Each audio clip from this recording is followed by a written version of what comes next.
Tentu kita semua pernah khawatir tentang hidup kita. Bahkan mungkin sampai ada yang mengalami kecemasan. Dunia dan akal sehat kita mengatakan kekhawatiran adalah hal yang wajar dalam hidup.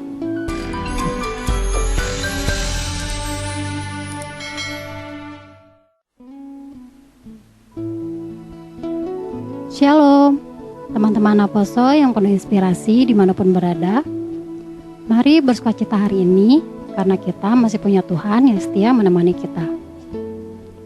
Yuk, sebelum memulai renungan, aku kasih waktu untuk kita tenangin hati kita dulu dan jauhkan hal-hal yang bisa ganggu fokus kita selama renungan.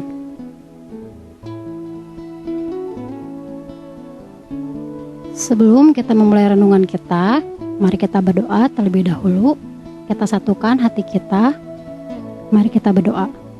Tuhan Yesus, terima kasih untuk hari yang Kau berikan kepada kami, dan terima kasih untuk penyertaan-Mu yang tak pernah lepas dari hidup kami. Berkati hati dan pikiran kami, agar kami mampu memahami firman-Mu, serta melaksanakannya dalam hidup kami.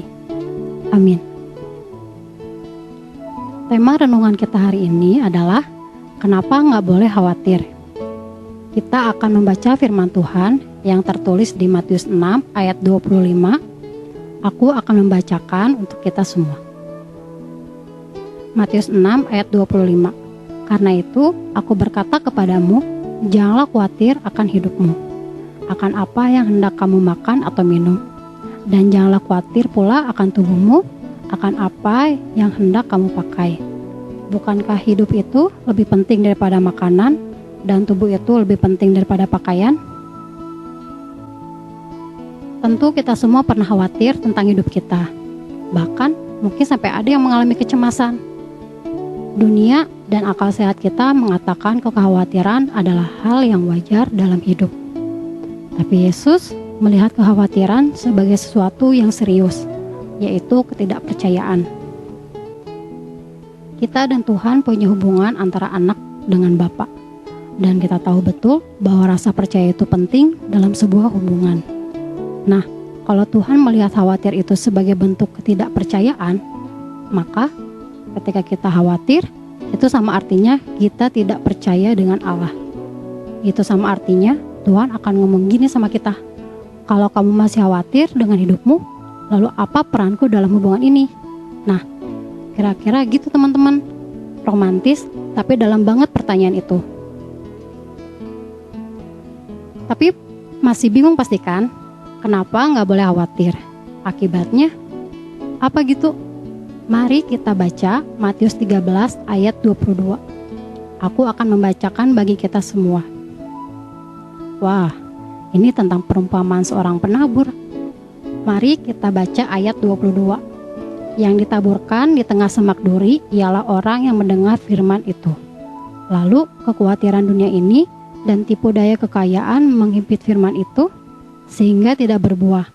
Kalau di Markus 4 ayat 19 bahkan dikatakan tipu daya kekayaan dan keinginan-keinginan akan hal yang lain masuklah menghimpit firman itu sehingga tidak berbuah. Nah, ini jawabannya teman-teman. Kalau kita suka bertanya, kenapa aku susah berubah? Kenapa aku masih suka salah dalam membuat keputusan? Aku udah sering baca Alkitab, aku sering pelayanan, tapi kenapa?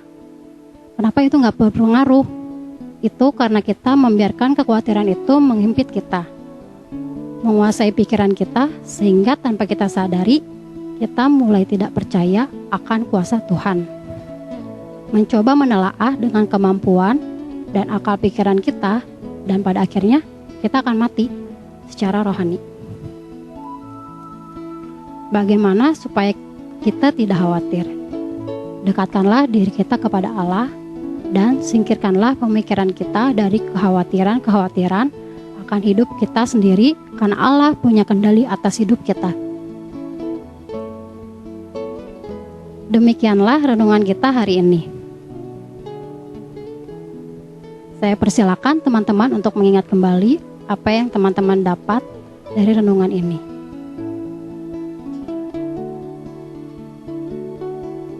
Mari kita bersatu di dalam doa. Tuhan Yesus, Terima kasih untuk firman-Mu. Kami telah selesai merenungkannya.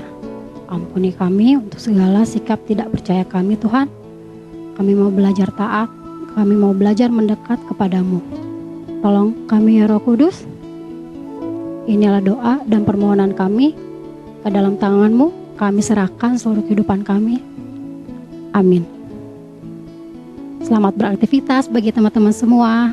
Tuhan Yesus memberkati.